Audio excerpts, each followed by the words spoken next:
नमस्कार.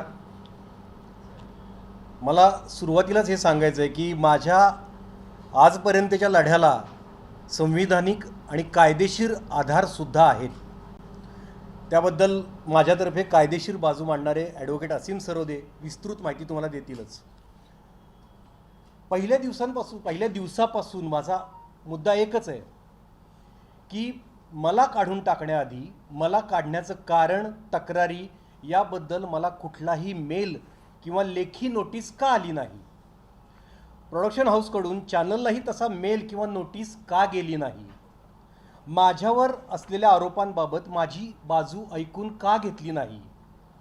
हिंदीमधल्या एका private limited कंपनीकडून मराठी अभिनेत्याला अचानक एक दिवस हुकुमशहासारखा आदेश येतो आणि बेकायदेशीररित्या काढून टाकलं जातं. हे गंभीर आहे, असंवैधानिक आहे आणि अन्यायकारक आहे. हे पूर्वापार चालत आलं असेल तर खूपच भयानक आहे. आता तरी माझ्या प्रकरणाच्या निमित्तानं हे बदलायला हवं ही माझी इच्छा आहे. आता संपूर्ण महाराष्ट्रातली जनता असेल, सोशल मीडिया, सोशल प्लॅटफॉर्म्स असतील, न्यूज मीडियानं माझ्यावरच्या अन्यायकारक कारवाईचा मुद्दा उचलून धरला. सर्वपक्षीय राजकीय नेतेही जाब विचारू लागले. तरीही मुजोरपणानं तब्बल 2 दिवस गप्प बसलेल्या प्रोडक्शन हाऊसनी आधी व्यावसायिक कारण असं सांगितलं. नंतर दुसऱ्या दिवशी एक खूप धक्कादायक आणि नवीन कारण दिलं, महिलांशी गैरवर्तन. आता महिलांशी गैरवर्तन हे गंभीर स्टेटमेंट आहे. या आरोपातील बेकायदेशीरता, संवैधानिक संदर्भ याबाबत ॲडव्होकेट असीम सरोदे बोलतीलच. लिंगाधारित सुरक्षित कार्यस्थळ आणि हिंसाविरोधी कायदा याविषयीचे ते तज्ज्ञ आहेत, त्याविषयी ते बोलतील सविस्तर. माझ्यातर्फे माझ्या वकिलांनी पाठवलेली नोटीस ही अत्यंत अभ्यासपूर्ण पद्धतीनं सत्यता तपासून तसेच कायदेशीर बाबी विचारात घेऊन ड्राफ्ट केलेली आहे. ती वाचल्यानंतर कुणाच्याही सहज लक्षात येईल की माझ्यावर केलेले आरोप धादांत खोटे आहेत, बदनामीकारक आहेत. मला ठरवून कट कारस्थान रचून सापळ्यात अडकवण्याचा प्रयत्न झाला आहे. या सगळ्यातील कायदेशीर बाबींबद्दल ॲडव्होकेट असीम सरोदे आता बोलतील. त्यानंतर कायदेशीर बाबी तुमच्या समोर आल्यानंतर मी माझी एक वेगळी बाजू मांडेन, काही वेगळी तथ्य मांडेन. म्हणजे जसं महात्मा फुले झोपताना दांडपट्टा उशाशी घेऊन झोपायचे, कारण कधीही त्यांच्यावर हल्ला होऊ शकतो, तसा मीही माझा दांडपट्टा सोबत घेऊन आलो आहे. तो फिरवणार आहे मी. पण त्याआधी डॉक्टर बाबासाहेब आंबेडकरांनी आपल्याला एक चौकट आखून दिली आहे, संविधानिक चौकट आहे. ती आपल्याला पार करावीच लागेल. नंतर आपल्याला आपलं म्हणणं मांडावं लागेल. तर त्याविषयी माझे वकील ॲडव्होकेट असीम सरोदे तुमच्याशी बोलतील. नंतर मी बोलेन त्याविषयी.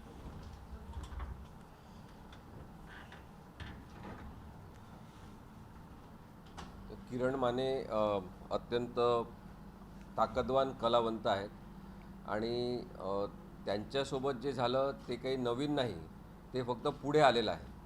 असं अनेक लोकांसोबत मराठी फिल्म इंडस्ट्रीमध्ये किंवा इथून बॉलिवूड चालते त्या बॉलिवूडमध्ये सुद्धा नेहमी होत आलेलं आहे. असं आम्ही बघितलेलं आहे. मोठ्या मोठ्या कलाकारांच्या केसेस झालेल्या आहेत ज्याच्यामध्ये स्त्रियांसंदर्भातील गैरवर्तणूक अशी हवा उठवून त्यांना पूर्णपणे बदनाम करण्यात आलेला आहे. हा कायदा अत्यंत चांगला आहे सेफ वर्किंग प्लेसेस निर्माण करण्यासाठी. म्हणजे कार्यालयीन स्थळ महिलांसाठी सुरक्षित असलं पाहिजे. ही एक अत्यंत महत्त्वाची जबाबदारी सगळ्याच मीडिया हाऊसेसवर, प्रोडक्शन हाऊसेसवर आणि जे निर्माते आहेत त्यांच्यावर आहे. 10पेक्षा जास्त कर्मचारी जिथे असतील त्या प्रत्येक ठिकाणी लैंगिक कार्यालयीन स्थळी सुरक्षितता आणण्यासाठी, लैंगिक हिंसाचार रोखण्यासाठी इंटरनल कमिटी असली पाहिजे, अंतर्गत समिती असली पाहिजे, असा कायदा आहे. या कायद्याचं कोणतंही पालन पॅनोरमा एंटरटेनमेंट आणि त्यांच्या सगळ्या सहयोगी ज्या कॉन्ट्रॅक्च्युअल संघटना, संस्था असतील त्यांनी कोणी केलेलं नाही आहे. ही अत्यंत महत्त्वाची बाब या किरण माने यांच्या प्रकरणामुळे उघड झालेली आहे. आणि आम्ही किरण माने यांच्याशी बोलत होतो तेव्हा त्यांनी हेच सांगितलं की जाती धर्मावर आधारित भेदभाव आणि जो भारतामध्ये 2014 नंतर सुरू झालेला एक नवीन प्रकारचा भेदभाव आहे तो म्हणजे पॉलिटिकल ओपिनियन्सच्या आधारे होणारा भेदभाव, हा अत्यंत अधोरेखित होणारा प्रकार याच्यामधून पुढे आलेला आहे. आणि त्यामुळे आपण सगळ्यांनी कुटुंबांमध्ये, मैत्रिणींमध्ये अनुभवलेला आहे की पॉलिटिकल ओपिनियन विशिष्ट प्रकारचं असेल तर त्यांना वाळीत टाकण्याची, त्यांना टोचून बोलण्याची, त्यांचा अपमान करण्याची एक परंपरा नवीन सुरू झालेली आहे आणि ती सिनेमा क्षेत्रात सुद्धा आहे. टी व्ही सिरियलच्या निमित्ताने जे शूटिंग होतात तिथे सुद्धा व्यक्तिगत त्यांचं फेसबुकचं अकाउंट असेल, त्याच्यावर त्यांनी काही त्यांचं व्यक्तिगत मत सांगितलं असेल तर तो त्यांचा व्यक्तिगत अभिव्यक्ती स्वातंत्र्याचा हक्क आहे. हे मान्य नसणाऱ्यांची संख्या वाढणं ही काही चांगली गोष्ट नाही आहे आणि त्यामुळे त्या आधारे झालेला जो भेदभाव आहे त्याला नंतर स्त्रियांशी गैरवर्तन असा एक रंग देण्यात आलेला आहे. आपण जर सगळी क्रोनॉलॉजी बघितली, आम्ही नोटीसची कॉपी आपल्याला सगळ्यांना देऊ, आम्ही आणलेली आहे. ती नोटीस जी लिहिलेली आहे त्याच्यामधल्या सगळ्या क्रोनॉलॉजी आपण बघितल्या तर जर कोणी यांच्याविरुद्ध तक्रार केलेली आहे असं त्यांनी सांगितलं तर ते म्हणतात की आम्ही तोंडी समज दिली यांना. पहिली गोष्ट म्हणजे महिलांशी गैरवर्तन इतका भयंकर आणि अत्यंत दखलपात्र अशा स्वरूपाचा गुन्हा जर किरण माने यांनी केला असेल तर त्याच वेळेस त्या महिलेकडून लेखी स्वरूपात ती तक्रार घेणे, त्याची कॉपी किरण माने यांना देणे, त्यानंतर त्या तक्रारीच्या संदर्भात इंटरनल कमिटी म्हणजे सेक्शुअल हॅरॅसमेंट ॲट वर्कप्लेसच्या संदर्भात या कायद्यानुसार कमिटी करणं आवश्यक आहे. ती कमिटी असली पाहिजे, त्या इंटरनल कमिटीकडे ते प्रकरण गेलं पाहिजे. तिथे किरण माने आपली बाजू मांडतील, ती अन्यायग्रस्त स्त्री त्यांची बाजू मांडेल, कोणत्या प्रकारचा टोमणा मारलेला आहे, कोणासमोर मांडलेला आहे, कशा प्रकारे अपमान झालेला आहे. त्यामुळे क्रुएल्टी जी आहे, क्रूरता, त्याची एक प्रोसेस असते, ती प्रक्रिया सांगितली गेली पाहिजे आणि त्याचे उत्तरं यांनी दिले पाहिजे. त्याच्या आधारे कोणाचं बरोबर आहे कोणाचं चूक आहे हे इंटरनल कमिटीच्या सदस्यांनी ठरवलं पाहिजे, ज्याच्यामध्ये एक त्रयस्थ सामाजिक संस्था किंवा त्या संदर्भात काम केलेल्या व्यक्ती असतात, महिला असतात, त्यांनी मिळून हे ठरवलं पाहिजे. ही प्रक्रिया कोणतीही पॅनोरमा एंटरटेनमेंट यांनी पाळलेली नाही आणि हे कायद्याचं स्पष्टपणे उल्लंघन आहे. मी यांच्याशी बोलताना हे म्हणालो की या निमित्ताने एक सरफेसवर महत्त्वाची गोष्ट येत आहे की बॉलिवूडमध्ये वेठबिगारी सुरू आहे का? या ज्या सगळ्या टी व्ही सिरियल्स आहे हे कलाकार वेठबिगारी कलाकार आहेत का, वेठबिगारी कामगार आहेत का, हा एक महत्त्वाचा प्रश्न या निमित्ताने पुढे आलेला आहे. कारण की कोणत्याही प्रकारचे योग्य कॉन्ट्रॅक्ट करायचे नाही, त्या कराराचं ॲग्रीमेंटचं कोणत्याही प्रकारचं वाचन करायचं नाही, कन्सेंट घ्यायची नाही आणि बिचारे कलाकार ज्यांना काम मिळत नाही, पैसे थोडेफार मिळतात, आता आपल्याला प्रसिद्धी मिळेल मग आपण शाहरुख खान बनू अशा आशेवर जे असतात त्यांच्याकडून कॉन्ट्रॅक्ट फक्त सह्या करून घ्यायचे, आपल्याजवळ ठेवून द्यायचे आणि कोणत्याही प्रकारे सेवा सुविधा त्यांना पुरवायच्या नाही. तर अशा प्रकारे ह्युमिलेटिंग ॲटमॉस्फिअरमध्ये काम करायला बाध्य पाडणं कोणाला हा सुद्धा गुन्हा पॅनोरमा एंटरटेनमेंट आणि त्यांच्या सहयोगी सगळ्या संस्थांनी केलेला आहे, प्रोडक्शन हाऊसनी केलेला आहे. त्यामुळे मी हे स्पष्टपणे सांगू इच्छितो की हा काही कोणाविरुद्ध तक्रारीचा भाग नाही, हा कोणत्याही तक्रारीचा भाग नाही. किरण माने याच्यामध्ये एक निमित्त आहेत. एवढ्या नम्र भावनेने त्यांनी माझ्याकडे जेव्हा त्यांचं मत व्यक्त केलं तेव्हा मी त्यांची केस घेतली आणि त्याच्यामध्ये कायद्याचे अत्यंत ठळक मुद्दे जे मी आपल्यासमोर सांगितलेले आहे ते आलेले आहेत की स्त्रियांच्या सोबत गैरवर्तन म्हणजे नेमकं काय हे त्यांना कधीही न सांगता पॉलिटिकल ओपिनियनच्या बेसिसवर जेव्हा त्यांच्यावर बहिष्कार टाकून त्यांना काढून टाकण्यात आलं आणि त्याचा जेव्हा गाजावाजा झाला तेव्हा ते कव्हरअप करण्यासाठी त्यांच्यावर 3 महिला उभ्या करून त्यांच्यावर गैरवर्तनाचा आरोप करण्यात आलेला आहे. हे सगळं क्रोनॉलॉजीमधून दिसते. आणि नंतर मग जेव्हा काही वरिष्ठ लोकांनी, ते राजकारणातले असतील, समाजकारणातले असतील, या लोकांनी जेव्हा तिथे चौकशी केली की तुम्ही त्यांना नोटीस दिलेली आहे का, त्यांचं म्हणणं ऐकून घेतलं आहे का, तेव्हा मग बॅकडेटेड एक नोटीस 13 तारखेला देण्यात आली, ज्या दिवशी किरण माने दिवसभर तिथे 13 तारखेची नोटीस दाखवून 21 तारखेला नोटीस पाठवण्यात आली आणि 13 तारखेला किरण माने दिवसभर रात्रपर्यंत तिथे काम करत होते, शूटिंग करत होते. त्यावेळेस काही न सांगता मग एक आधीच्या डेटची नोटीस त्यांना पाठवून सगळे सोपस्कार दाखवण्याचा प्रयत्न जो झालेला आहे त्याच्यातून मला असं वाटते की एंटरटेनमेंट इंडस्ट्रीमधला बेजबाबदारपणा हा उघड झालेला आहे. आणि त्यामुळे मुंबईमधून चालणाऱ्या बॉलिवूड फिल्म इंडस्ट्रीबद्दल असेल, मराठी सिनेमांच्या संदर्भात आणि मराठी सिरियलच्या संदर्भात होणारे हे सगळे जे बेजबाबदार, अपारदर्शक अशा स्वरूपाचे व्यवहार आहेत ते थांबले पाहिजे, हा मुख्य मुद्दा या निमित्ताने पुढे आलेला आहे. आणि आपण जर पाहिलं तर अत्यंत वाईट पद्धतीने त्यांना काढण्यात आलेलं आहे. आणि तशाच वाईट पद्धतीने पॅनोरमा एंटरटेनमेंट ही एजन्सी आणि इतर त्यांच्याशी संबंधित असलेल्या एजन्सीज या आता या प्रकरणामध्ये अडकलेल्या आहेत आणि त्यामुळे आम्ही कायदेशीर नोटीस देऊन किरण माने यांचा जो सामाजिक स्वरूपाचा एक अपमान झालेला आहे त्यांना वाळीत टाकण्याची प्रक्रिया झालेली आहे. त्याचबरोबर त्यांना अपमानित करण्यात आलेला आहे, डिफेमेशन म्हणजे बदनामी त्यांची झालेली आहे आणि स्त्रियांप्रती हा माणूस असंवेदनशील आहे अशी एक चुकीची प्रतिमा निर्माण करून त्यांच्या कुटुंबियांमध्ये त्यांच्या घरामध्ये एक कलहाचं वातावरण निर्माण झालेलं आहे आणि त्याच्यामुळे त्यांना जो मानसिक त्राससुद्धा झालेला आहे, त्यांना त्यांच्या करिअरच्या ऑपॉर्च्युनिटीच्या बाबतीत जे नुकसान झालेलं आहे त्या सगळ्यांच्या संदर्भात पॅनोरमा आणि इतर संबंधित सगळ्यांनी त्यांना 5 कोटी रुपये नुकसान भरपाई द्यावी अशी आम्ही नोटीसमधून मागणी केलेली आहे. त्याचबरोबर त्यांनी लेखी स्वरूपामध्ये किरण माने यांची माफी मागितली पाहिजे आणि चुकीच्या कारणासाठी चुकीच्या पद्धतीने अनावश्यक असताना किरण माने यांना कामावरून काढल्यामुळे त्यांना पुन्हा सन्मानाने मुलगी झाली हो या मालिकेमध्ये पुन्हा काम करण्यासाठी आमंत्रित केलं पाहिजे. लेखी स्वरूपामध्ये त्यांची माफी मागितली पाहिजे तरच हे प्रकरण मिटेल, नाहीतर आम्ही न्यायालयीन पुढची कार्यपद्धती जी आहे ती वापरणार आहोत. आणि मी जसं सुरुवातीला सांगितलं की केवळ पॅनोरमा एंटरटेनमेंट नाही, ते एक निमित्त आहे, पण या सगळ्या अपारदर्शक अशा स्वरूपाच्या यंत्रणा काम करणं बंद झालं पाहिजे आणि अत्यंत स्वच्छपणे त्यांनी कलाकारांसोबतचा व्यवहार त्यांचा कायदेशीर चौकटीमध्ये आखून ठरवला पाहिजे. ही महत्त्वाची मागणी या निमित्ताने आम्ही या नोटीसमधून केलेली आहे.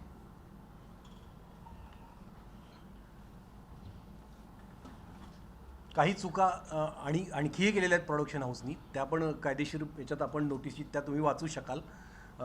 तर यानंतर मला आता अशा मुद्द्याकडे वळायचं आहे की माझ्या वकिलांनी तुम्हाला सांगितलं की कायदेशीर बाबींमध्ये कसे कसे ते लोक अडकलेले आहेत आणि माझ्या विरोधात काहीतरी वेगळं कारस्थान रचण्यात आलेलं आहे असा संशय घेण्यास आपल्याला वाव आहे.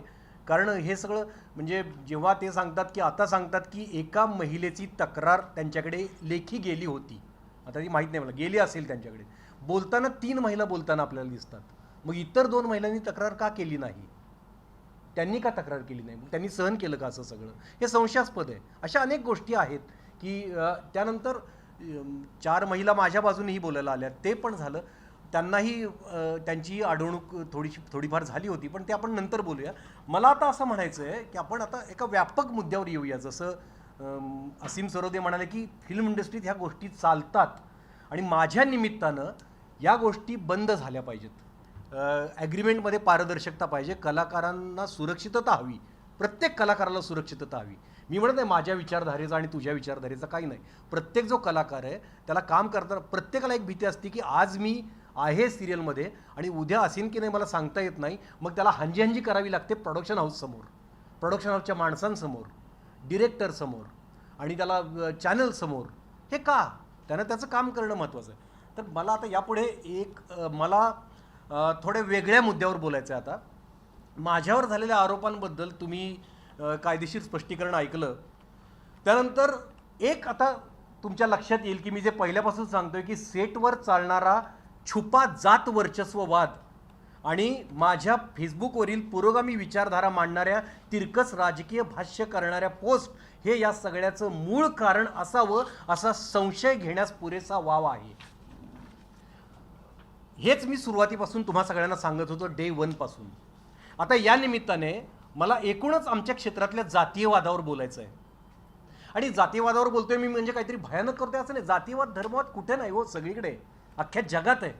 तर पण या केसच्या निमित्तानं मला एक गोष्ट कळली, या जगात खूप मोठ्या संख्येनं चांगले लोकही आहेत जे माणूसपणाच्या जवळ गेलेले आहेत. मोठी संख्या आहे त्यांची, जात धर्मापलीकडे जाऊन माणूसपणाशी नाळ जोडलेले बहुसंख्य लोक आहेत. मला रस्त्यावर अशी भली माणसं भेटली ज्यांनी मायेनं माझ्या पाठीवर हात ठेवला आणि म्हणाले आम्ही आहोत तुमच्याबरोबर. हे करताना जात पात धर्म आमच्या दोघांच्याही मनातही आला नाही. राजकारणी लोक आपल्या तर शिव्यांचे धनी असतात, पण मला तिथंही आनंद आश्चर्याचा धक्का बसला. कितीतरी राजकारणी लोक माझ्या मदतीसाठी उतरले माणूसपणाचा धागा घेऊन. म्हणजे हे वेगळे अनुभव आले. पण असे मानवतावादी लोक संख्येने जास्त असले तरी त्यांचा आवाज कमी असतो किंवा तो आवाज दाबला जातो. संख्या जास्त असते पण तो आवाज दाबला जातो. आणि याच्या उलट जात वर्चस्ववादी लोक मुठभर असले तरी त्यांचा आक्रस्ताळेपणा कर्कश आणि त्रासदायक असतो. तुम्ही सोशल मीडियावर बघत असाल की तो जो आवाज येतो ना त्यांच्या शिवीगाळ, त्यांचे अर्वाच्य बोलणं, तू कोण आहेस किरण माने, तुला कोण विचारतो, असं जे असतं ना हे खूप त्रासदायक असतं. जात वर्चस्ववाद हा शब्द वापरून मी कुठल्या एका विशिष्ट जातीला टार्गेट करत नाही. कुठलीही जात वाईट नसते, वाईट असते ती वृत्ती. ही वृत्ती फार भयानक असते. अशा वृत्तीची 4 माणसं एकत्र आली की ती लगेच गट करतात आणि मग वर्चस्ववादाचा भयानक खेळ सुरू होतो, जो तुमच्या ऑफिसमध्येही सुरू असेल, आमच्या सेटवरही सुरू असतो, कुठल्याही ऑफिसमध्ये सुरू असतो. कुठेही जिथं 10 माणसांपेक्षा जास्त माणसं असतात तिथे हा खेळ सुरू असतो. मग तो इतका छुपा असतो की तुमची घुसमट तर होतेच, पण त्याबद्दल तुम्ही कुठे तक्रार नाही करू शकत. मराठी कला क्षेत्रात विशेषतः मी एक खूप जबाबदारीचं विधान करतोय. मराठी मी गेली 20-25 वर्ष सक्रिय आहे अभिनय क्षेत्रात. माझी 10 व्यावसायिक नाटकं आलेली आहेत. माझे अनेक सिनेमे, फक्त मी मुंबईत राहत नसल्यामुळे, त्या कोंडाळ्यात नसल्यामुळे तुम्हाला फार दिसत नाही, मी साताऱ्यात असतो, पण 10 व्यावसायिक नाटकं मी मुंबईतली केलेली आहेत. तर मराठी कला क्षेत्रात विशेषतः नाटक आणि सिरियलमध्ये, सिनेमात खूप कमी, कारण सिनेमा खूप कमी काळापुरता एकत्र येतात लोक, खूप कमी गट असतात आणि 15 दिवसात शूटिंग संपतं. विशेषतः नाटक आणि सिरियलमध्ये अशा छुप्या जात वर्चस्ववादाची पकड मजबूत आहे. मी पुन्हा सांगतो, हे लोक संख्येने कमी आहेत पण त्यांनी माणूसपण जपणाऱ्या बहुसंख्य कलाकारांचं नरडं आवळलं आहे. माणूसपण जपणारे खूप आहेत, खूप चांगले लोक आहेत, आत्ता ते बोलू शकत नाही आहेत. मुंबईत किती अतिरेकी घुसले होते, हो 8-10 अतिरेकी घुसले होते, पण त्यांनी कोट्यावधी मुंबईकरांचा जीव टांगणीला लावला होता. तसंच असतं, तसाच हा आतंकवाद आहे. हा खूप छुपा असतो. हे वर्चस्ववादी गट असतात ना 4-5 जणांचे कुठल्याही सेटवर, किंवा ते हेच काम करत असतात जे अतिरेकी करतात तेच.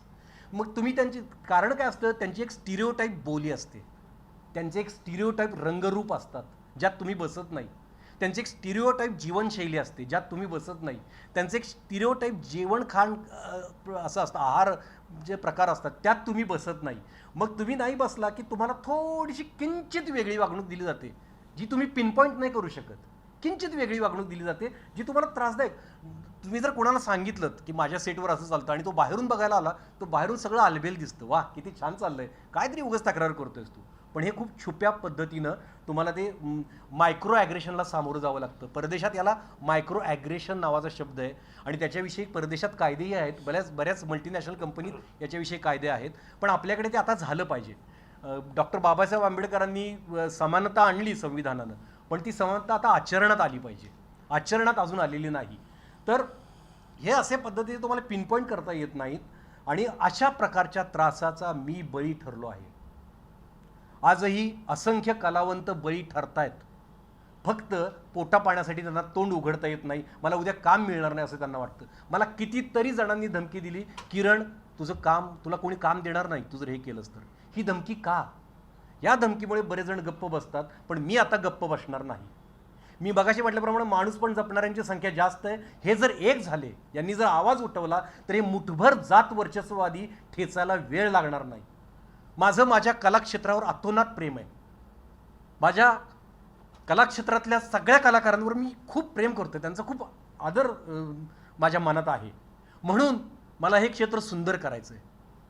मला या क्षेत्रातला हा भेदभाव नष्ट करायचा आहे. जात वर्चस्ववादी वृत्ती मला मुळापासून उपटून फेकून द्यायची. मी आता मगापासून जात वर्चस्ववादी वृत्ती म्हणतोय म्हणजे बऱ्याच जणांना असं वाटेल की ब्राह्मण. तसं नाही. मला ब्राह्मण द्वेष्टा ठरवलं गेलंय तसं नाही, हे चुकीचं आहे. समानता जपणारे अनेक ब्राह्मण माझ्या खूप जवळचे आहेत. अनेक ब्राह्मण घरात मी एक सदस्य आहे त्यांच्या घरातला.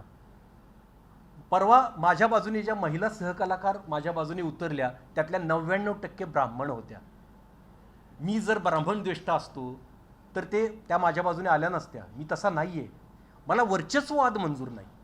म्हणजे किमान यावरून तरी आपण मानवतावादी आणि जात वर्चस्ववादी यातला फरक जाणून घेऊया. जात वर्चस्ववादीमध्ये सुद्धा सगळ्या जाती धर्मातले येतात, मानवतावादीमध्ये सगळ्या जाती धर्मातले येतात असं मला म्हणायचं आहे. आणि मला डिस्क्रिमिनेशन अजिबात मान्य नाही. छुपा उंच नीच भेदभाव मला नामंजूर आहे. आमच्याच काय सगळ्या क्षेत्रात आहे. त्यावर बोलून तो नेस्तनाबूत करायची ही वेळ आहे माझ्या केसच्या निमित्तानं, असं मला वाटतं. माझ्या केसमध्ये एक छोटंसं उदाहरण देतो. आपण धर्माच्या बाबतीत सुद्धा खूप भेदभाव आहे आपल्याकडे. माझ्या एक केसच्या निमित्ताने पहिल्या दिवसापासून आज हा कॉन्फरन्स हॉल उपलब्ध करून देण्यापर्यंत माझा एक मित्र माझ्या पाठीशी पहाडासारखा उभा आहे, जो मुसलमान आहे. या उलट माझ्या विरोधात ज्या महिलांनी तक्रारी केल्या, माझ्या विरोधात महिलांना बोलायला भाग पाडलं आणि माझ्या विरोधातल्या तक्रारी प्रोडक्शन हाऊसपर्यंत खोट्या तक्रारी पोहोचवल्या, तो माणूसही मुसलमान आहे. मग धर्म वाईट कसा हो? माणसाची वृत्ती वाईट आहे. त्या माणसाची वृत्ती वाईट आहे, ह्या माणसाची वृत्ती चांगली, एवढाच फरक असतो. मी वृत्तीवर बोलतो. धर्म किंवा जात कुठली वाईट नसते, माणसाची वृत्ती चांगली किंवा वाईट असते.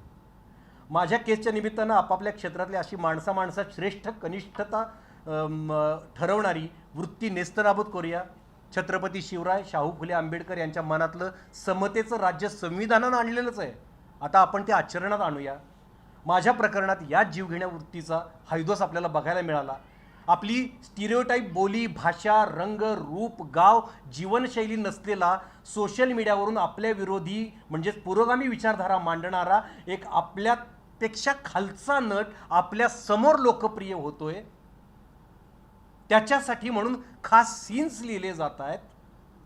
चॅनलचा प्रोग्रामिंग हेड त्याचं कामाचं कौतुक करणारा एक व्हॉइस मेसेज पाठवतो. त्यात म्हणतो की किरणजी, तुम्ही जे काम करताय ते मला नाही वाटत आज मराठी इंडस्ट्रीतल्या कुठल्याही ॲक्टरनी या कॅलिबरचं काम पुल ऑफ केलं असतं. You are single handedly pulling the show, असा चॅनलचा प्रोग्रामिंग हेड मला मेसेज पाठवतो. आणि याची फक्त आणि फक्त जेलसी म्हणून एका झुंडीनं माझा बळी घ्यायचा प्रयत्न केला आहे. या झुंडीला साथ देणाऱ्या आणि मला अन्यायकारक आणि अपमानास्पद पद्धतीनं काढून टाकणाऱ्या पॅनोरमा एंटरटेनमेंट या प्रोडक्शन हाऊसच्या हुकुमशाही वृत्तीमुळे, मुजोरपणामुळे मला विनाकारण भयान मनस्तापाला सामोरं जावं लागलं आहे. लोकांना भरकटवण्यासाठी महिलांची गैरवर्तन असा आरोप करून माझी नाहक बदनामी करण्यात आलेली आहे. माझ्या करिअरचं कधीही भरून न येणारं नुकसान झालं आहे, कौटुंबिक नुकसान झालं आहे. माझे वडील अत्यंत गंभीर आजारी पडलेले आहेत. माझी सामाजिक प्रतिमा ठरवून डागाळण्याचा प्रयत्न झालेला आहे. त्याची भरपाई म्हणून प्रोडक्शन हाऊस आणि संबंधित महिलांनी माझी माफी मागावी. मला या सगळ्या नुकसानीची भरपाई म्हणून 5 कोटी रुपयांचं कॉम्पेन्सेशन द्यावं अशी माझ्या वतीने माझे वकील ॲडव्होकेट असीम सरोदे यांनी नोटीस पाठवली आहे. तसेच Disney America, Disney India, star India आणि स्टार प्रवाहाकडे माझी अशी मागणी आहे, तुमचे मूलभूत नियम मोडल्याबद्दल, बेकायदेशीर कारवाया केल्याबद्दल आणि खोटी माहिती पुरवून तुमची दिशाभूल केल्याबद्दल पॅनोरमा एंटरटेनमेंट प्रायव्हेट लिमिटेड या कंपनीशी तुमचे असलेले सगळे करार रद्द करून त्या कंपनीला बॅन करावे.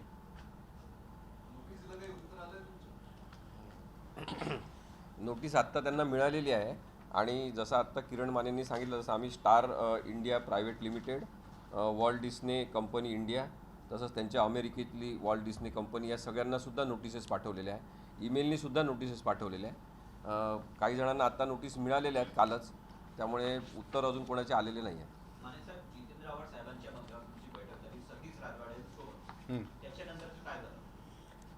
सतीश राजवाडेंना हे सगळं पटलं की तुम्ही मेल पाठवला नाही किरण मानेंना, तुम्ही कुठलीही नोटीस पाठवली नाही, तर त्यांनी सगळं हे ते म्हणाले माझ्या हातात काही नाही, हे सगळं प्रोडक्शन हाऊसनी केलं आहे. मग आव्हाडसाहेब म्हणाले की प्रोडक्शन हाऊसला समोर बोलवा, तुम्ही कशाला आलाय? मग ते गेले निघून, बोलवतो म्हणे, पाठवून देतो त्यांना. त्यानंतर प्रोडक्शन हाऊस समोर यायलाच तयार नाही. हेच कळत नाहीये मला. एकतर त्यांनी पहिल्यांदा उत्तर द्यायला, माझ्यावरचा आरोप ठरवायला 2 दिवस लावले, 3 दिवस.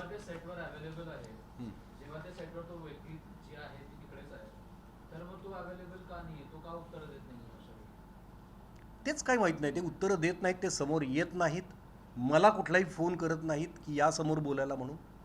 मग हेच मला नोटीस पाठवण्याचं कारण हे की आत्तापर्यंत आम्ही वाट बघितली की किमान हे जे मोठे लोक आहेत, राजकीय क्षेत्रातले मंत्री किंवा मोठे ज्यांचा दबाव येऊ शकतो, त्यांना पहिल्यांदा मी भेटलो. कारण मला हे इथपर्यंत घेऊन जायचं नव्हतं. मला कळत होतं की त्यांची सरळ सरळ चूक आहे, पण ते इतका मुजोरपणा हा शब्द ठरवून वापरला आहे की ते येतच नाहीत समोर, कुठलंही उत्तर द्यायला बांधीन नसल्यासारखे वागतायत.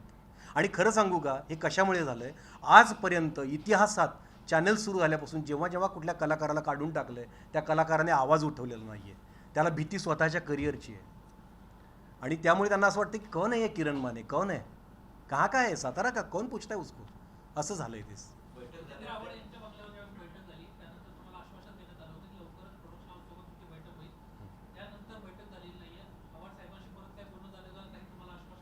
हां, आव्हाड साहेब आम्ही सगळे वाट बघतोय की प्रोडक्शन हाऊसवाले कधी आमच्या समोर येत आहेत, पण ते येत नाही आहेत. मला तुम्ही म्हटला होता की प्रकरण निष्करेल किंवा बैठक संपल्याच्या नंतर तुम्ही म्हणाला होता सतीश राजवाडेसोबत बोलणं झालं, प्रकरण निष्करेल असं म्हटलं होतं, तरी पण काही समाधान झालं काही आलेलेच नाही आहेत. त्यांनी सतीश राजवाडेंनी एक शब्द दिला होता आम्हाला की प्रोडक्शन हाऊस तुमच्या समोर येईल, ती व्यवस्था मी करतो. राजवाडे पण चॅनलचा माणूस आहे ना, मग चॅनलचा माणूस प्रोडक्शनच्या विरोधात कसं जाऊ शकतो? प्रोडक्शन कसा विरोधात जाऊ शकतं चॅनलच्या? राजवाडे चॅनलचे आहेत ना. आता तेच चॅनलनी हे विचारलं पाहिजे किंवा त्यांनी आपल्याला हे सांगितलं पाहिजे की काय झालंय नक्की. कारण यातल्या बऱ्याच गोष्टी अंतर्गत आहेत ज्या मी बोलेन तुम्हाला, की ज्याविषयी माझ्याकडे कुठले पुरावे नाहीत, पण काही आम्हाला कानावर पडलेल्या काही गोष्टी आहेत. नाही म्हणजे अशा काही गोष्टी आहेत की आता समजा तुम्हाला सांगतो या प्रकरणात काय झालंय, तुम्हाला सांगतो की प्रोडक्शन हाऊस तक्रार करतं. म्हणजे कोण करतं? सुजाना घई मॅडम तक्रार करतात चॅनलला की किरण मानेंचं बिहेवियर चांगलं नाही. आता सुजाना घई मॅडम एकदाही कधी सेटवर आलेल्या नाहीत, अर्धा सेकंदासाठी सुद्धा. मग त्यांना हे कोण सांगतं? तर त्यांचा हेड ऑफ प्रोडक्शन सांगतो, जो यातला की पर्सन आहे. Head of production Shadab Shaikh नावाचा माणूस आहे. तो कुठलीही शहानिशा न करता कुठल्या तरी 2 व्यक्तींचं ऐकतो आणि सुजाना घईंना सांगतो की असं असं चाललंय, आणि सुजाना घई पटकन त्याच्यावर विश्वास ठेवतात. आणि त्या पटकन, आणि त्यांचं काही मला कळत नाही, कारण शादाब शेख हा माणूस आहे तो याचा माझ्याकडे कुठलाही पुरावा नाही आहे, पण ते पूर्वी आम्हाला असं बोलायचे की चॅनल कुछ नाही कर सकता. पण हे माझ्याकडे याचे पुरावे नाहीत, मी तुम्हाला हे सांगतो. ते बोलायचे आम्हाला असे सेटवर, ज्याच्यामुळे त्यांना सगळे घाबरायचे की पॅनोरामाला चॅनलसुद्धा काही करू शकत नाही, कारण स्टार प्लसमध्ये नंदिनी म्हणून कोणतरी आहेत, मला माहिती नाही.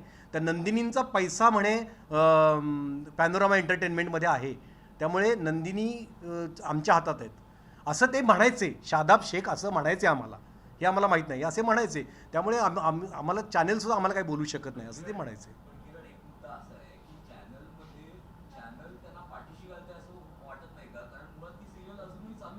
हो, मला तेच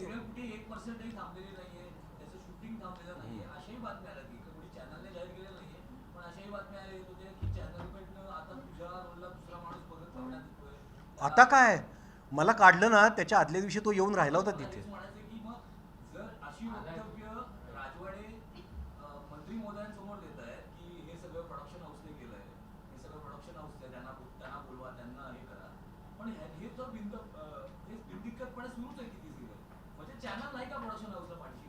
आता हे तुम्ही चॅनलला खरं तर विचारा. मला पण असं वाटतंय की आता हे संशय घेण्याला वाव आहे, कारण कधीही कुठल्याही अशा महत्त्वाच्या कलाकाराला जेव्हा काढून टाकलं जातं तेव्हा म्युच्युअल अंडरस्टँडिंगनं काढून टाकलं जातं. चॅनल आणि प्रोडक्शन हाऊस, नुसतं फक्त प्रोडक्शन हाऊस कोणाला काढू शकत नाही. चॅनल आणि प्रोडक्शन हाऊस ठरवून हा निर्णय घेतात, असं होतं. आणि खरं तर तुम्हाला सांगतो, मी चॅनलला कुठलाही मेल पॅनोरामानं मला काढण्याआधी पाठवलेला नाही आहे, नंतर खूप दबाव आल्यानंतर एक मेल पाठवला आहे.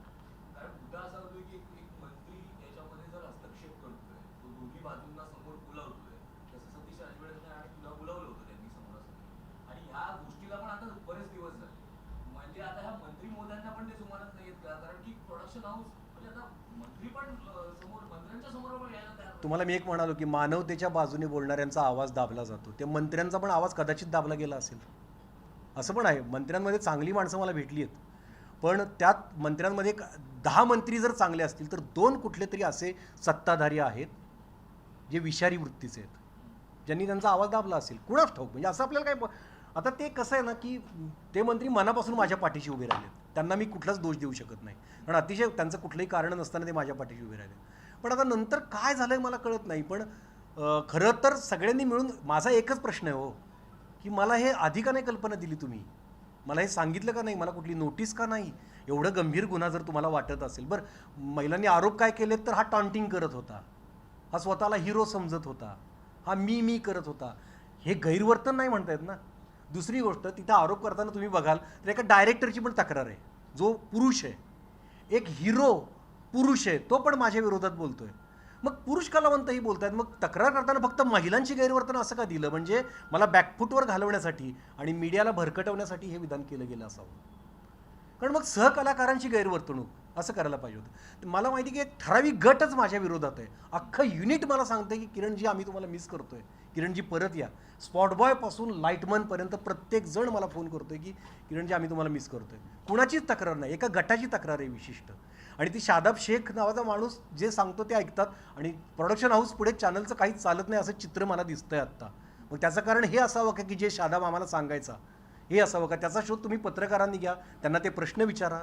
पण एक गोष्ट अशी पण होते की ह्या सगळ्या प्रकरणानंतर जेव्हा तुला या लढ्याला सुरुवात झाली, दुसऱ्या बाजूला असं पण होतंय ना की ह्याच क्षेत्रातले म्हणजे आता मनसे चित्रपट सेना असेल, शिवसेना चित्रपट सेना असेल, याचे स्वतः अध्यक्षीय स्टेटमेंट येत आहेत की आता स्वतः आदेश बांदेकरांनी असं म्हटलं की असं काय ऐकिवातच नाही आमच्या, त्यांच्या स्वतः स्टार प्रवाहावरती 2 सिरियल त्या प्रोड्यूस करतात. दुसरं अमेय खोपकर या क्षेत्राशी संबंधित आहे, स्वतः निर्माते आहेत. ते म्हणतात की किरण मानेला एवढं महत्व देऊ नका, हा मुद्दा फार वाढवतोय, तो स्वतःला प्रसिद्धी शोधात आणण्यासाठी हे सगळं करतोय. म्हणजे जिथे तू असं म्हणतोयस की या क्षेत्रात या लढ्यानंतर मला काही चांगली लोक पण मिळाली, पण या क्षेत्रातली लोक तुझ्याबद्दल बोलतात जे त्या तुझ्याच क्षेत्राशी निगडीत आहेत. हे बघा आता कसं आहे की काही लोकांचे पर्सनल लागेबांधे असतात. पॉलिटिकल लोक आहेत हं. लागेबांधे असतात. मला माहीत नाही आता काय लागेबांधे आहेत त्यांचे. आणि माझा कोणाशी संबंध नाही. मी तुम्हाला सांगितलं मी साताऱ्यात राहतो. मी अमेय खोपकर कसे दिसतात हे मला माहिती नाही.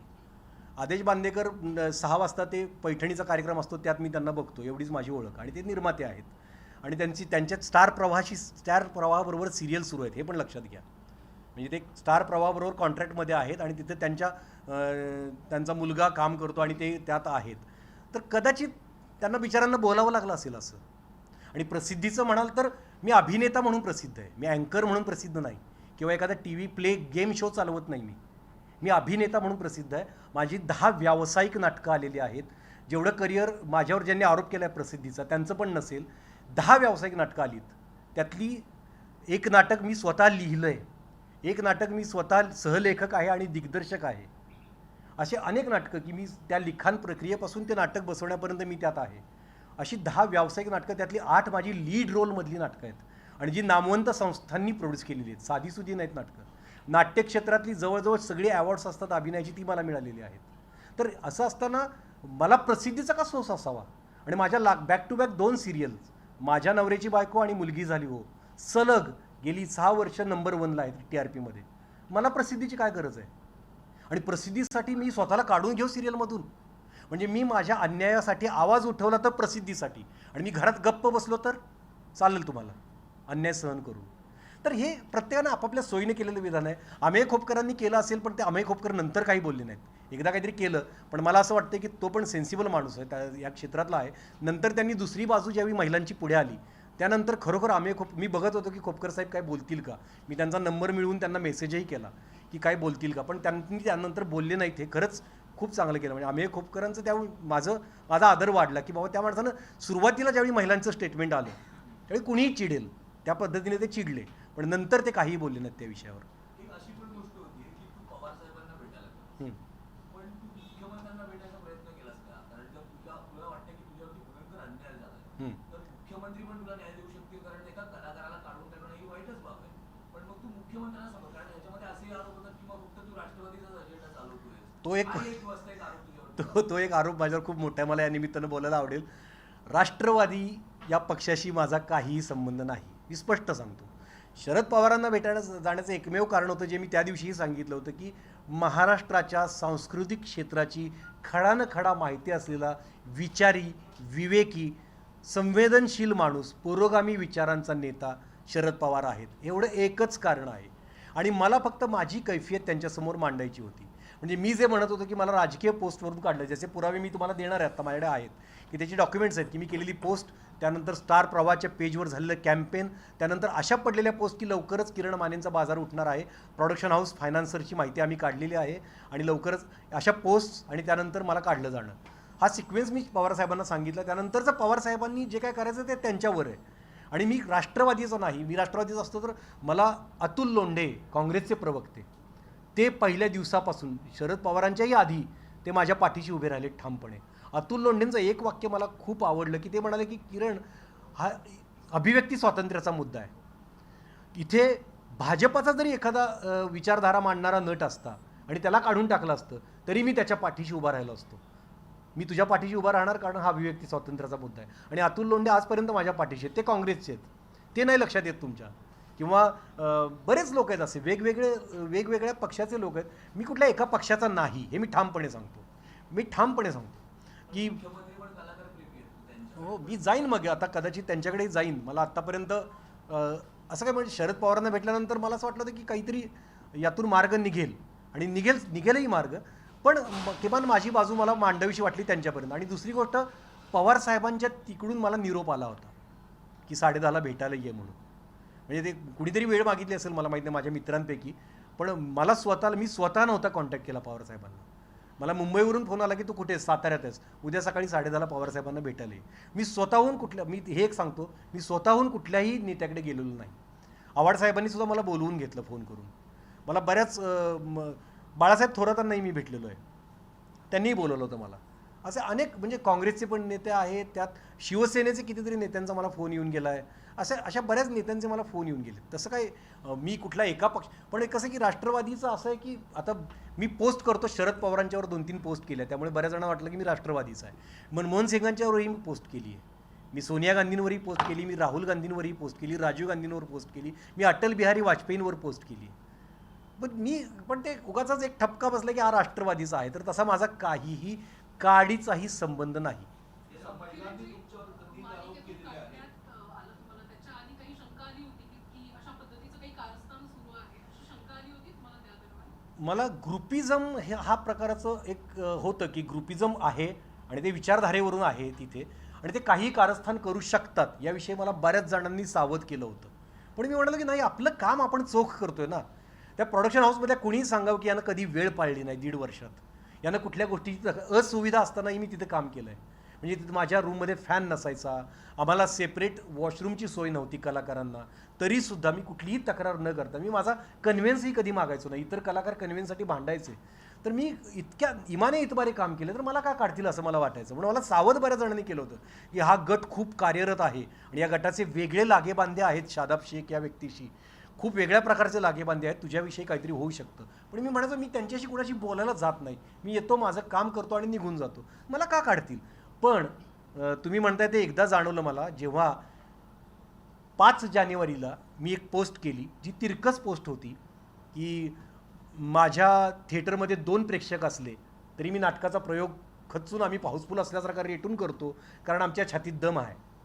या पोस्टचा संदर्भ पंजाब रॅलीशी लावून मला प्रचंड मोठ्या प्रमाणात ट्रोल केलं गेलं, मला शिवीगाळ केली गेली. पण मला सवय आहे अशा गोष्टींची, मी उडवून लावतो. मला माहिती आहे की ते मुठभर लोक आहेत, मी मगापासून सांगतोय, हे दंगा करणारे लोक मुठभर असतात, त्यांची 50 फेक अकाउंट्स असतात आणि त्याच्यावरून ते कमेंट्स करत असतात. कोण विचारतो किरण्या रस्त्यावर आला, किरण्या, तर ते असतं, ते मी दुर्लक्ष करतो. पण पहिल्यांदा एक गोष्ट अशी घडली जी मी तुम्हाला देणार आहे, त्याचे पुरावे जे आहेत माझ्याकडे. स्टार प्रवाहाच्या पेजवर, अधिकृत पेजवर ते ट्रोलर्स गेले 6-7 जानेवारीला आणि तिथे ट्रोलिंग करायला लागले की किरण मानेला या सिरियलमधून काढून टाका, किरण मानेला बायकॉट किरण माने, नाहीतर आम्ही स्टार प्रवाह बघणं बंद करू, असं कॅम्पेन चालवलं गेलं जोरदार. 2-3 दिवस ते कॅम्पेन चाललं. तिथं मला थोडी शंका आली, यात कुणाचा तरी हात आहे. स्टार प्रवाहाच्या पेजवर जाण्याचं काय कारण आहे ट्रोलर्सनी? ट्रोलर्स तुमच्या महाराष्ट्र टाइम्स या लोकसत्ताच्या पोर्टल्सवर वगैरे येतात, यात कसे येतील? म्हणजे स्टार प्रवाहाच्या पेजवर काय येतील? पण हे कुणीतरी ठरवून केलं होतं, हे कळत होतं. या प्रकरणामध्ये आता तुम्ही कायदेशीर नोटीस पाठवलेली आहे हो. प्रोडक्शन हाऊसला, हो. त्यांच्याकडे तुम्हाला प्रतिसाद नाहीये. मग आता कायदेशीर कारवाईचा पुढचा टप्पा काय असणार? माझे वकील सांगतील. त्यांच्याकडनं अपेक्षित आहे. नोटीस त्यांना कालच मिळालेले आहे सगळ्यांना, त्यामुळे लगेच काही उत्तर अपेक्षित नाही आहे. 10-15 दिवसांनी ते नोटीसला कदाचित उत्तर देतील. आणि नाही दिलं किंवा दिलं तरी पण आम्ही न्यायालयामध्ये डिफेमेशनची केस दाखल करू शकतो. नुकसान भरपाई आपल्याला मागितलेली आहे ती मागायचीच आहे. आणि किरण मानेंनी महत्त्वाचा मुद्दा जो मला सांगितला की सातत्याने विचारांच्या आधारावर जो भेदभाव होतो तो मला सुद्धा जाणवलेला आहे, आपल्यापैकी अनेकांना जाणवला असेल कदाचित, आणि त्यामुळे मला ते गंभीर प्रकरण वाटलं. दुसरं असं की पारदर्शकता मुळीच नाही आहे या सगळ्या क्षेत्रामध्ये. आणि मगाशी कोणीतरी प्रश्न विचारला होता म्हणून ते सांगायला पाहिजे की पॉवर रिलेशन्स जे आहे ते आपण समजून घेतले पाहिजे, की शक्ती संबंध ज्याला आपण म्हणतो, की शक्तिशाली कोण असतात त्या सगळ्या रिलेशनशिपमध्ये, ते लोक नेहमीच राज्य करत असतात आणि मग ते लोकच नेहमी त्यांचे नियम लादत असतात. आणि म्हणून मग नियमाचं राज्य असलं पाहिजे की नाही हा प्रश्न महत्त्वाचा आहे. आणि म्हणून मी मगाशी सांगितलं की सेक्शुअल हॅरॅसमेंट ॲट वर्कप्लेसची कमिटी असलीच पाहिजे, प्रत्येक कलाकारासोबत ॲग्रीमेंट आणि कॉन्ट्रॅक्ट झालाच पाहिजे, त्या कॉन्ट्रॅक्टची अंमलबजावणी झाली पाहिजे. हे सगळं बॉलिवूडमध्ये किंवा या मुंबईमधून होणाऱ्या सगळ्या टी व्ही सिरियल्स आणि या फिल्मच्या इंडस्ट्रीमध्ये का नाही, हा प्रश्न जो आहे तो यांनी प्रातिनिधिक स्वरूपात उपस्थित केलेला आहे या नोटीसमधून. आणि त्याचं उत्तर निरुत्तर करणार आहे बॉलिवूड इंडस्ट्रीला आणि ह्या सगळ्या टी व्ही सिरियल मालिका तयार करणाऱ्यांनासुद्धा. त्यांनी हे समजून घ्यायला पाहिजे की त्यांची खूपच गंभीर चूक झालेली आहे. त्याच्यामुळे याच्यामधून ते वाचू शकतच नाही, हे माझं कायदेशीर नक्की मत आहे. एवढ्या ताकदवान पद्धतीने नोटीस आम्ही पाठवलेली आहे. किरणजी, तुम्ही त्या मालिकेतल्या एका गटाबद्दल बोलत होता. त्या गटातल्या काही लोकांना दिवसभर माध्यमांमध्ये त्यांची प्रतिक्रिया दिल्या होत्या. त्यामध्ये प्रामुख्याने टॉन्टिंग करणं असेल किंवा वेगवेगळ्या आक्षेपार्ह टीका टिप्पणी तुम्ही करतात असं त्यांचं म्हणणं होतं. एक प्रकारे तुमची बदनामी करण्याचा त्या ठिकाणी प्रयत्न झाला असं एकंदरीत दिसत होतं. तर त्यांच्या बाबतीत तुम्ही काय पाऊल उचलणार आहात, त्यांना नोटीस पाठवणार आहात? हेच नाही, त्या नोटीसमध्ये हे सगळे मुद्दे आहेत. आणि त्यांचं नाव आहे हां नोटीसमध्ये, ज्या विरुद्ध बोलत होत्या तुमच्या कलाकार. हो, नोटीसमध्ये त्यांच्याविषयी आहे ना, त्यांनी माझी माफी मागावी. आणि दुसरी गोष्ट आहे ना, आणि काही हां तिघीजणी पण आता ते त्यात पण गंमत आहे ना, त्यांच्याकडे तक्रार केली एकाच महिलेने आणि बोलताना तिघी बोलल्यात असे. त्या प्रोडक्शन हाऊस किंवा स्टार प्रवाहाने विशाखा समितीच्या अंतर्गत जे कायदे नियम आहेत तशी त्यांनी एक इन्क्वायरी बसवली होती का? नाही बसवली. कसलीच काही नाही. तोच तर मुद्दा आहे आमचा. त्याच्याबद्दल सांगा जरा. विशाखा नोटीसमध्ये आहे ना ते. नोटीसमध्ये आपण लिहिलेलं आहे की sexual harassment at workplace act या कायद्याची अंमलबजावणी झाली नाही आणि सुप्रीम कोर्टाने ज्या गाईडलाईन्स आखून दिलेल्या त्याचीसुद्धा अंमलबजावणी नाही. म्हणजे एक प्रकारे हा कायद्याचा अपमान आहेच, पण सर्वोच्च न्यायालयाच्या निर्देशांचासुद्धा अपमान यांनी केलेला आहे. हा सतत होतो आहे आणि ते सुद्धा आपण याच्यामध्ये लिहिलं, कारण ती प्रक्रिया त्याच्यात खूप डिस्क्राईबली मांडलेली आहे की कशा प्रकारे ती कारवाई झाली पाहिजे. कारण की त्याच्यात त्यांनी काय सांगितलेलं आहे की म्हणजे अपेक्षा काय आहे कायद्याची, की कोणीही लगेच गुन्हेगार म्हणून त्याच्याकडे बघू नये आणि प्रत्येक व्यक्तीला आपलं म्हणणं सांगण्याची संधी दिली पाहिजे. त्यामुळेच इंटरनल कमिटी जी आहे ती सिव्हिल कोर्टाप्रमाणे काम करते आणि कोणालाही गुन्हेगार ठरवायचं, शिक्षा द्यायची याच्यापेक्षा सगळ्यांचं म्हणणं ऐकून घेऊन नंतर वातावरण चांगलं कसं करायचं याच्यावर भर दिला पाहिजे. असं तर एकदम सोपं करून सांगा की मुळात जर समजा किरण मानेने खरंच त्या तीन महिलांबरोबर चुकीचं वागला असेल तर चॅनलची प्रोसेस काय असते? समजा या माणसाला जर मला या सिरियलमधलं काढून टाकायचं किंवा या प्रोडक्शन हाऊसला मला या कलाकाराला काढून टाकायचं तर ती प्रोसेस काय असते? तर ती प्रोसेस केली तरच आम्ही काय असावी? महिलांच्या आरोपांवर जसं मगाशी मी सांगितलं, त्यांनी काय म्हटलं आहे की तोंडी तक्रारी यांच्याबद्दल केल्या किरणबद्दल. आता त्या तोंडी तक्रारी ज्या आहेत they have to reduce in writing. त्यांनी ते लेखी स्वरूपात घ्यायला पाहिजे. त्यांचं जर निवेदन प्रोडक्शन हाऊस आणि चॅनल, आता मला त्यातला खूप प्रोडक्शन हाऊसनी घ्यायला पाहिजे आणि त्यांनी चॅनलला पाठवलं पाहिजे आणि मला पाठवलं पाहिजे आणि मग पाहिजे होतं त्यावेळी. यांना कॉपी पाठवल्यानंतर त्यांनी त्याच्याबद्दलची यांची बाजू मांडण्यासाठी यांना बोलवलं पाहिजे, त्यांची सुद्धा बाजू मांडली पाहिजे. आता या कायद्यामध्ये एक अत्यंत महत्त्वाचं आहे की इथे वकिलांचा कोणताही अंतर्भाव नसतो. त्याच्यामुळे प्रत्येकाने स्वतः म्हणणं सांगायचं आहे आणि त्यांना इंटरनल कमिटी इंटरनल समितीकडे जाण्याचा अधिकार तुमच्याकडे सुद्धा आहे. तुम्ही विशाखा समितीकडे गेलात का? मला हा आरोपच तिथे केला नाही समितीच नाहीये माझ्यावर. तिथे. तिथे समितीच नाहीये. नाही, तिथे समिती नसते पण सरकारची समिती आहे. त्या समितीकडे तुम्ही गेलात का? कारण असं सरकार पण हा आरोप मी कामावर असताना आरोप झालेलाच नाहीये माझ्यावर.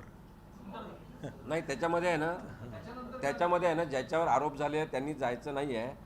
जे व्हिक्टीम आहे त्यांच्यासाठी ती कमिटी आहे. त्याच्यामुळे त्यांनीच जायला पाहिजे आणि मग यांना बोलवायला पाहिजे. अशा पद्धतीने होतं. चॅनलने तुमचं पेमेंट अडकवलंय की देऊन टाकलं? चॅनल पेमेंट देत नाही, प्रोडक्शन हाऊस देतं आणि त्यांनी दिलेलं आहे व्यवस्थित. या मालिकेच्या नंतर जो प्रकार घडला याच्यानंतर पुढच्या कामावरती काय परिणाम झाले का किंवा पुढे काही दबावगट निर्माण झाले का जेणेकरून तुम्हाला काम मिळणार नाही? दबावगट म्हणजे आता एक मोठा दिग्दर्शक मला म्हणाला की आता तुला कोण घेईल. म्हटलं बघू, माझं मी काम निर्माण करेन. असं होतंय, दबावगट होणार. आता काय झालं ना की लगेच कोण काही बोलणार नाही मला, पण असं होण्याचा प्रयत्न होणार आहे की काम काढून घेण्यात. पण मी यांच्या कामावर कधी अवलंबून नव्हतोच. मी कधीही कुणाकडे काम मागत फिरलेलो नाही. मी मुंबईत होतो, साताऱ्यात राहत होतो, तिथून मला बोलवून यांनी काम दिलं आहे. माझं काम मी निर्माण करेन, त्याचा प्रश्न नाही. मला आता काय करायचं की समजा मला यांनी नाही घेतलं समजा, पण माझ्यानंतर जे आता हा इश्यू वेगळा झाला आहे. हा इश्यू माझ्या कामापुरता नाही राहिला. हा इश्यू इतर कलाकार जे आत्ता काम करत आहेत, सगळे कलाकार असतील, ते माझ्या विरोधातले असतील किंवा माझ्या बाजूने असतील, त्यांना सुरक्षित करणं हा आता मोठा हे झाला आहे. तिथल्या स्त्रिया सुरक्षित पाहिजेत कामावरच्या, पुरुष सुरक्षित पाहिजेत. उद्या काही होऊ शकतं. आता वेब सिरीजमध्ये इंटिमेट सीन्स येतात. उद्या ती महिला जर म्हणाली की माझा विनयभंग केला तर काय करायचं त्या पुरुष कलावंतानं? काहीतरी कायदे झाले पाहिजे त्याच्या विरोधात. काही होऊ शकतं आजकाल. म्हणजे अनेक गोष्टी अशा आहेत की ज्याच्यावर आपण बोललं पाहिजे किंवा ठराविक एखाद्या व्यक्तीला टार्गेट. आता हे जर पूर्वी केलं असतं प्रोडक्शन हाऊसनी, सगळ्या महिलांना बोलवलं असतं आणि विचारलं असतं की किरण माने वाईट वागतात का, तर तुम्ही बघितलं की 4 महिला माझ्या बाजूने बोलल्या. ते त्याचवेळी दूध का दूध पाणी का पाणी झालं असतं. एक मिनटं ज्यांच्या मनात गैरसमज असेल म्हणून मी सांगून देतो. याच्या सेक्शन 9 आहे, त्याच्यामध्ये त्यांनी सांगितलेलं आहे सरळ and any agreed woman may make in writing a complaint of sexual harassment. हा कायदा जो आहे तो व्हिक्टीम सेंट्रिक आहे. जरा समजून घ्या की फक्त महिलाच तक्रार करू शकते. ज्याच्यावर तक्रार झालेल्या तो पुरुष तिथं जाऊ शकत नाही. त्याच्यामुळे काही गैरसमजामध्ये आपण राहू नये. दुसरं, यांनी जे आत्ता सांगितलं की इंटिमेट सीन्स जे असतात, तर खरं तर या नोटीसचा उद्देश हा पण एक आहे की इंटिमेट सीन ॲडवायझर अशा प्रकारची हॉलिवूडमध्ये पद्धत सुरू झालेली आहे की जे इंटिमेट सीन असतात तेव्हा एखादा रेपचा सीन असेल, एखादा अतिप्रसंगाचा असेल, तेव्हा दोन्ही पक्षांना म्हणजे पुरुषाला स्त्रीला हे समजून सांगितलं जाते की या सीनमध्ये काय काय असणार आहे, कुठे कुठे हात लागणार, कुठे पाय लागणार, शरीराचे स्पर्श कुठे होणार, आणि त्याच्यानंतर त्याच्यापेक्षा जास्त होऊ शकेल किंवा रिटेकसुद्धा होऊ शकतात. अशी सगळी इन्फॉर्म्ड कन्सेंट त्याला आपण म्हणतो, माहिती पूर्ण संमती घेऊन त्यांना त्याच्यामध्ये सहभागी करून घेतलं जाते. आमचं म्हणणं हे आहे की अशा प्रकारची पारदर्शकता आपल्या इथल्या फिल्म इंडस्ट्रीमध्ये सिनेमा क्षेत्रात आली पाहिजे. कशी गंमत आहे बघा ना की माझ्यावर एक आरोप. कायदा तसा नाही आहे स्त्रियांसाठी. आणखीन माझं एक आता याला जोडून मी एक सांगतो की एक गंमत माझ्या केसमधली एक फॅक्ट सांगतो की ती मुलगी म्हणाली की मला माझ्या वजनावरून त्यांनी अपशब्द वापरले जे मी कधीच वापरले नव्हते आणि मी असं कधीच करणार नाही. मी त्या स्वभावाचा नाही आहे. वजनावरून अपशब्द मी कधीच वापरणार नाही. वापरले असते तर तिनं त्यावेळीच काहीतरी मला बोलायला पाहिजे होतं किंवा माझ्यावर ॲक्शन घ्यायला पाहिजे होती. पण गंमत बघा, आता मी ते कधीच बोललो नव्हतो. पण स्टार प्रवाहाच्याच एका इव्हेंटमध्ये 2 जानेवारीला तो इव्हेंट टेलिकास्ट झाला. त्यात एका जाड्या मुलीला तिचा रोल करायला लावला होता, माऊचा. आणि ती जाडी मुलगी आली आणि हे विचारलं तिला एक समोरच्याने विचारलं त्या स्किटमध्ये, ही कोण आहे? तर तो म्हणाला माऊ आहे. माऊ कसली, बोका आहे हा. मग हे नाही का जाडीवरून बोलणं? मग ते कसं चाललं? का तर ते चॅनलमध्ये बोललं गेलं होतं म्हणून, तुम्ही चॅनलला काही बोलू शकत नाही म्हणून, आणि याला काहीतरी खोटा आरोप करून अडकवायचं. तर असं काहीतरी हे विचित्र प्रकार आहेत हे सगळे की तुम्ही काय कसं ठरवणार? यावेळेला एखादा भोजन कलाकार सोशल मीडियाच्या माध्यमातून कोणत्याही राजकीय नेत्याचं नाव न घेता अप्रत्यक्षपणे एखादं राजकीय मत व्यक्त करतो आणि त्याच्यानंतर अगदी नियोजनबद्ध पद्धतीनं त्यांची अडवणूक केली जाते, त्यांचं चारित्र्य हनन केलं जातं. तर हे सगळं होत असताना तुम्हाला असं वाटतं का की बाबा आपण स्वातंत्र्यात आणि अभिव्यक्ती स्वातंत्र्यात जगतो आहोत असं वाटतं का तुम्हाला? आणि वेगळ्या पद्धतीनं बहुजन कलाकारांची अडवणूक करणं, त्यांचा मानसिक छळ करणं, त्यांच्यावर चारित्र्यहनन करणं, हे करून जसं स्नॅपडीलचं प्रकरण झालं आमिर खान यांच्या बाबतीत, या असा प्रकार जर होत असेल तर आपण खरोखरच आता ह्या मुवमेंटला स्वातंत्र्यामध्ये आणि अभिव्यक्ती स्वातंत्र्यामध्ये जगतो आहोत असं वाटतं का तुम्हाला? माझ्या बाबतीत जर ते प्रूव्ह झालं तर आपण नाही जगत आहे तसं. कारण मी आता तुम्हाला देतो हे प्रूफ्स देतो की मला काढून टाकायच्या आधी 2-3 दिवस कशा पोस्ट पडत होत्या. म्हणजे हे कळलं होतं आधी एक पोस्ट तर अशी आहे त्यात की किरण माने कुठल्या प्रोडक्शन हाऊसकडे काम करतो, त्याचा पत्ता काढा, त्यांचे फोन नंबर्स मिळवा, त्याचा बाजार उठवूया. नंतर अशी एक पोस्ट पडते की लवकरच त्याच्यावर रुदालीची वेळ येणार आहे, फक्त तुझ्यावर रडायची वेळ आणतील मान्या, अशी एक पोस्ट आहे. आणि त्यानंतर 2 दिवसांनी मला काढून टाकलं जातं. ही संगती तुम्हीच लावा, असं होतं. आणि काय असतं, महिलांचं नाव पुढे घेतलं ना की सगळे बॅकफुटवर जातात. ते कारण मुद्दा मांडलं गेलं ते त्याच्यावर कारवाई झाली पाहिजे. तुम्हाला सगळ्यांसाठी ही नोटीसची एक कॉपी आहे.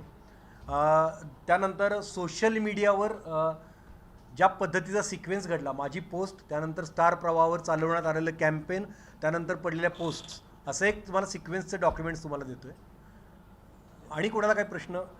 आता यातल्या तुम्हाला काही महत्त्वाची माहिती देऊन ठेवतो, म्हणजे काही मुद्दे तुम्हाला सांगायचे जे तुम्ही शोध घ्या या गोष्टींचा. या गोष्टींचं काय गोष्टी अशा घडल्यात.